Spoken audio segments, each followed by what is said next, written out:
Welcome to Gray Maybe, a limited series podcast and social experiment based on the topic of abortion.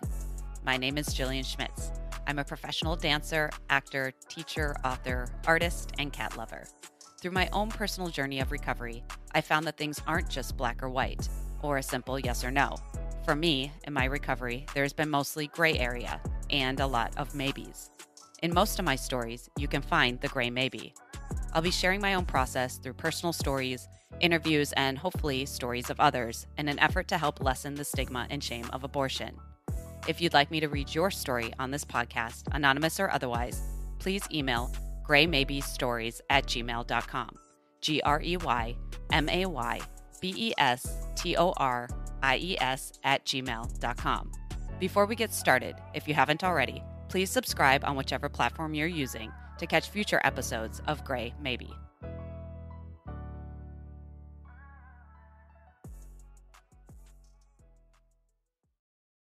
A note before we start. While the topic of abortion and my belief in it being easy and accessible to all people who can become pregnant is a comfortable topic for me, sharing my own personal stories is not. I have a justifiable amount of fear of possible hostility and violence, both in person and or online. I also anticipate the possibility of judgment ranging from my own family to strangers, in addition to the potentiality of losing certain work opportunities for publicizing my own experiences. I'm telling my stories and the stories of others through the lens of our own experiences. The revelation of our processes are ours to tell. If you disagree with the views or stories on this podcast, know that I'm not speaking on anything other than the experiences and viewpoints of myself and others. Take what you like and leave the rest. Any feelings this podcast activates in the listener is for the listener to process and recover from. Any criticism you have based on these experiences and choices are yours, and they are not anybody else's burden to carry. Welcome back, everyone. I started this podcast 8 weeks ago, and it was impulsive, terrifying, and imperfect. I thought maybe 4 to 7 people max would listen to it. I didn't know where it would go or for how long. I didn't know what I'd uncover or the effect it would have on my life. What felt like impulse was actually a call to seize the moment. What felt like terror was courage in disguise. What seemed imperfect ended up mirroring humanity perfectly. I'm unsure exactly how many people have listened, but it's many, many more than 4 to 7 people. If this podcast was a stone thrown into a still lake, the rings of that effect will continue, with or without my knowledge. Although I now have a better idea of where this will go, I still don't know when it will end. As far as the effect it's had on my life, I'd have to say that would be recovery. Every time I said the word abortion out loud into the ethos of this podcast, I shaved down a little bit of my own fear and stigma. In telling my stories, I may or may not have inspired others to do the same, but I freed myself from emotional blackmail, claimed my truth, shed layers of shame, and inadvertently became a public abortion speaker and activist. I have marveled over the last 8 weeks at how very deep the shame is. We are selective and strategic about who we share our abortion stories with, and we keep our voices low. We don't utter certain words out loud and pick and choose which abortions are acceptably labeled abortions. We typically only openly discuss the ones we think are worthy. Some of us are silent entirely. The stigma so great, we avoid personification and instead mask our personal truth behind banners and sayings. Although only a few people have shared their personal stories on the podcast these last 8 weeks, I know without a doubt there is a silent army listening, relating, watching, and supporting. They're the same ones who showed up at the polls this past midterm.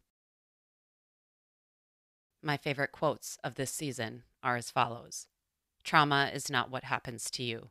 Trauma is what happens inside of you as a result of what happens to you. By Gabor Mate in the book The Myth of Normal. My personal paraphrase of secrets keep you small and they keep you sick. And the very well-known biblical quote translated as, the truth shall set you free.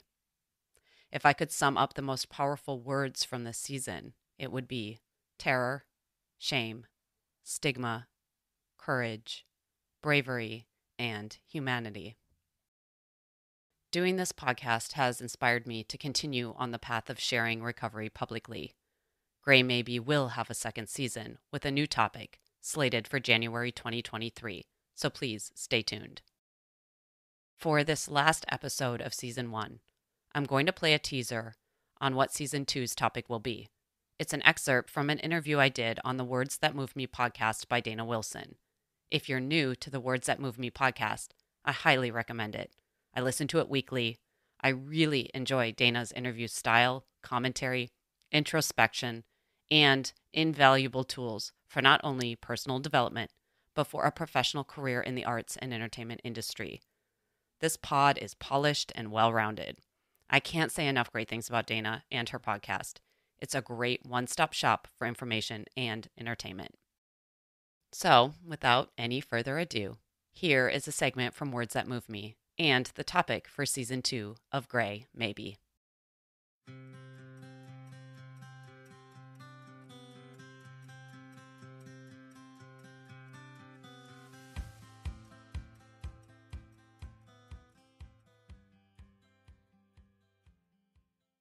What would you say is your relationship with your body now, and what has it been? Loaded question. Good question. So I can't start here without tracking way back because it won't make sense.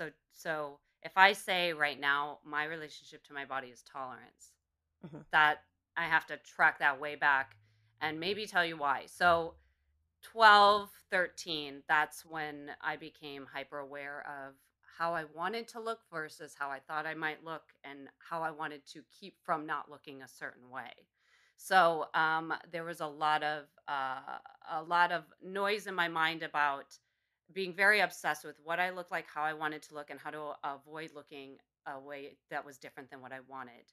And I remember one of my babysitters actually, like when I was even before that age, talking about her thighs being large, like her thighs being big, and this woman was small. Like by all means, it was already. And I remember being so confused by being like, I don't understand why she's saying that because I don't see what she sees. But the minute I that was in my head, like that this woman I liked hanging out with, thought was so cool, could hate something about her body so much she brought it up that much and that it was so wrong, I really was like, well, there's something up with that. And I need to really be aware of that. And I need to make sure that that doesn't happen to me. And, in addition to being very, very inundated with hyper heroin chic modeling of the 90s, that was kind of my influencing. I was really into that, of obviously being a dancer, seeing ballet type bodies that I very much wanted to look like, because I thought that's how you could be a good dancer, was to be that type of a body type. That's what was acceptable. That's what was needed. So that was also a hyperfixation. And I grew up in a household where I didn't have a lot of control. I didn't have a lot of control when the environment was chaotic. I didn't have a lot of personal control. I didn't have a lot of personal anonymity. I didn't have a lot of personal agency. So food and body becomes a breeding ground, a perfect opportunity to find all of my own control. I'm going to control what I do. I'm going to control what I eat. I'm going to control how much energy I expel. I'm going to control what I do in my room alone. I'm going to control all of these things. And it became um, a coping mechanism that I can only say went so far beyond a coping mechanism and became what I would call a confidant and a best friend, but a really toxic best friend. And then as I got older, merged into, I could not tell the difference between that and me. I couldn't separate the two. So when I say that the monologue in my brain that says the most insane things that I can only relate closest to if you've seen the show Physical. It's in its second season. Jen Hamilton's the choreographer. Big, big fan. Kelly Yes. Allen's the assistant or associate. I'm not sure the official title of that as well. And that show, when I watched it, I said, "Oh my God, That's it. That's it that's right there. it. Mhm. They're doing it. They're doing it for everybody to see." And Yes. that's the closest thing I can relate to what my mind says. And the thing is that it's said in my own voice. So I cannot tell the difference between myself and what I would call a disordered eating or an eating disorder voice. So that's really tricky. That's really tricky because those are voices you hear, but they're in your own voice. And it can be really confusing because you cannot, and when you get in that deep, you can't always decipher. So I did that for years and years. I remember in high school having a very, dramatic day and trying to throw up in the bathroom, and it didn't work for me. So I didn't go down that route. But Mhm. the feeling to do it, the desire to do it, even now, sometimes if I eat too much, the desire to do that, although Mhm. that was never my main coping mechanism, is still there. My favorite thing to do was not eat all day long, see how long I could go without eating, Mhm. and then eat a very large, satisfying meal, and then feel very guilty that I didn't eat the most healthy option that I could. And there were also times where I was only eating 800 calories, and that was a salad and a Starbucks situation at the end of the day. Mhm. There were times where I was able to get my body down to, around 100 and some pounds. And then there were times that, I would relax on the whole situation and come to 140. And I'm only saying numbers so you can see the slidingness. I'm not Mhm. saying that to for anybody to judge or measure themselves up against. Mhm. Weight is actually like a very it's the furthest thing from health, actually. Mhm. But I'm just saying, I'll tell you right now, my body, I should not be 100 some pounds. Mhm. I should be much more than that. So anytime that I've gotten down to around 100 pounds is extremely malnourished for my body type and my height and my muscle mass. Mhm. So there's many times that I did that, and that I did that for a really long time. And I never thought that I had an issue or a problem. I never went to recovery. Like, I never went to an in person, like recovery where you get checked in and you have to like be force fed. I never lost my period. My hair didn't fall out, except that one time I seemed to have a lot more breakage, but I didn't have like bald spots. I didn't, have the little fuzzy hair that grew. I didn't, all the things that typical anorexia would be, defined as, because I was still eating one meal, or I was still doing this, or I was still doing that. But as you go down the road of recovery in disordered eating or eating disorders, and the reason I say both of them is because for the longest time I could not even say eating disorder. I had to say disordered eating because I felt so strongly that I didn't earn my seat in that category, that I wasn't sick enough to get help. Um, or that I wasn't sick enough to qualify for that. So that was, leading up to, I had a knee injury, and I decided, oh, I need to, like, eat really well and really consistent to like try to get my knee in the best possible place for Mhm. my knee surgery and this knee injury. And I even felt a little bit like maybe I caused, from my kind of abuse of not listening to my body, not Mhm. feeding it well, not tending to it, that I might have caused this injury a little bit. Mhm. And so I was like, I'm gonna do it. I'm gonna really, now it matters. Now it really matters. I'm gonna eat the right. I'm gonna do the things, and I'm gonna eat that. And I couldn't do it. I couldn't do it. And for me, that was like, oh wow, like you are out of control. Like, when it really counts, this whole time you thought it just didn't count, like it wasn't a big enough deal. And when it really counts, you still can't do it. You're out of control. And my boyfriend had said to me at one point, because I was on another one of my diets that I've made up in my head that I thought I needed to be on to attain certain results, which was like very orthorexia. If you're not familiar with the term, that is an obsession with organic or natural and healthy foods, and it can also develop into an eating disorder. And so I was in that orthorexic kind of spiral of like, I'm going to do this, this, and this. And I was making my boyfriend, who has a lot of background in dance therapy, physical therapy, training, nutrition. I was like, you're going to help me. You're going to put me on this diet, and you're going to da da da. And he was like, okay, yeah, well, this is what you're going to do. You're going to have this many calories a day. I was like, okay, well, if I'm going to do that, I could cut that in half and do that, and that'll be faster. He's like, no, you can't do that. And I was like, why not? I know how I'll get what I need. I can do that. I can be really sneaky about it. And he's like, no, you can't do that because you have an eating disorder. And we had been together for many, many years. And that was the first time that he had said something like that to me. And that I had that kind of validation in that moment of like, oh, oh, oh. And then it was like, okay, I'm out of control. I cannot control this anymore. And that's when I started going to therapy. I, started going into 12-step programs. One 12 step led me to another 12 step, which led me to another 12 step. And I'm still today in 12 steps all the time. I'm still in therapy today. And those are the things that have been life changing for me, like so life changing. And I wish I would have done it so much sooner. And I wish I would have had those tools younger. Um, so where I am today, like how many years, I want to say 4 or 5 years into some kind of recovery, um, where I have like what I would call a sobriety in eating and food and things. I can get to tolerance, and on some days I can get to almost love or maybe like. But most days if I can get to tolerance, that's a win. And I say tolerance, and I say that for people because the body positivity movement right now, which I'm so happy about. I'm so happy about the body positivity and the body inclusivity, but here's the only problem with it.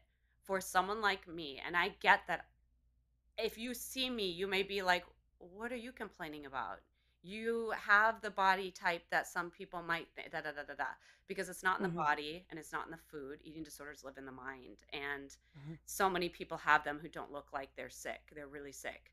And so, with the body positivity movement, the loving the body and the just love your body, and you got to love your body, and it's important to love your body and love your body. If you don't feel that way and if you can't get there, it triggers shame. Right. And And if you think that's the way, yes. that's how you have to be, otherwise you are, to bring it back, wrong or Yes. broken or There's something's the matter something with you. wrong with you. Yeah. So Hmm. for me, when I hear this, like, love your body, and it's like, I love when people talk about loving their bodies. I love when they say they want to love their body. I love that. For Hmm. me, it is really hard to get to love, but I Hmm. can get to tolerance most days, and that's as good for me. And Mm. that's why I just say that, because I do feel like sometimes the uh the uh, the need for everyone to feel good about themselves is so strong that it Yeah. borderlines anxiety in this way Hmm. that then triggers shame and a shame spiral, which is counterproductive to that type of movement. Totally. Um, when I listen to this, I will be rocked to my core. I can tell I'm like, I'm tearing up because this is real freaking talk Real that talk. many people, even in the body positivity moment, aren't saying. Yeah. So thank you for saying it.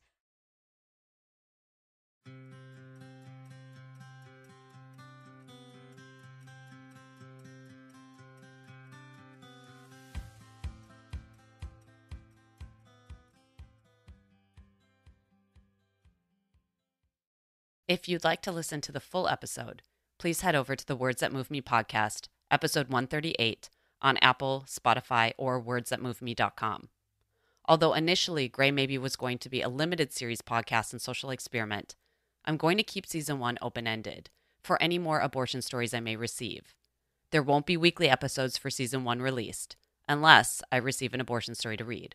So, if you've been working on your story and haven't finished it yet, or you haven't had time to write it down, or maybe it's been trickier than you'd thought and it's taking some time to process and move through, please still send it when you're ready. The mission of this season should continue. I believe we do lessen the shame and stigma of abortion through sharing our own stories. The email box is open for when you're ready at graymaybestories@gmail.com.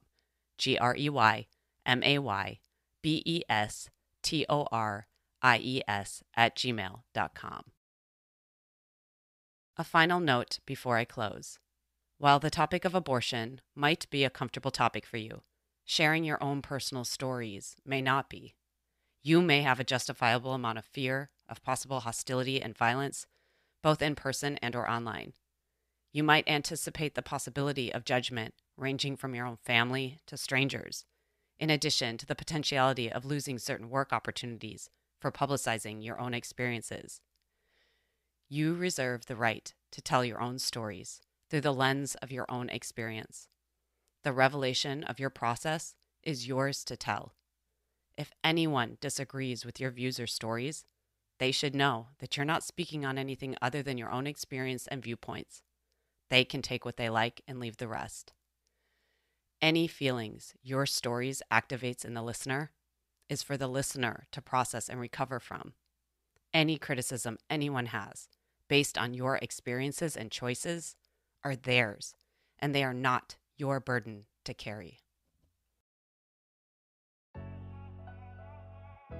If you made it this far, thank you so much for listening, and I hope you were able to find something relatable in today's episode. As I mentioned at the beginning of this podcast, this is also a social experiment to see if in telling my story and the stories of others, I can embolden listeners to share their stories. If you'd like me to read your abortion story, anonymous or otherwise, on this podcast, please email greymaybestories@gmail.com, greymaybestories@gmail.com. Thank you to everyone who helped make this Grey Maybe podcast happen. Producer and editor Roderick Barge, cover photo by Jose Perez, music licensed by Pixabay, special counsel Jada Ellingham and Roderick Barge. Special shout out to supporter Patty Ulgame. If you'd like to support this podcast, please rate, share, comment, and subscribe. Until next time, bye for now.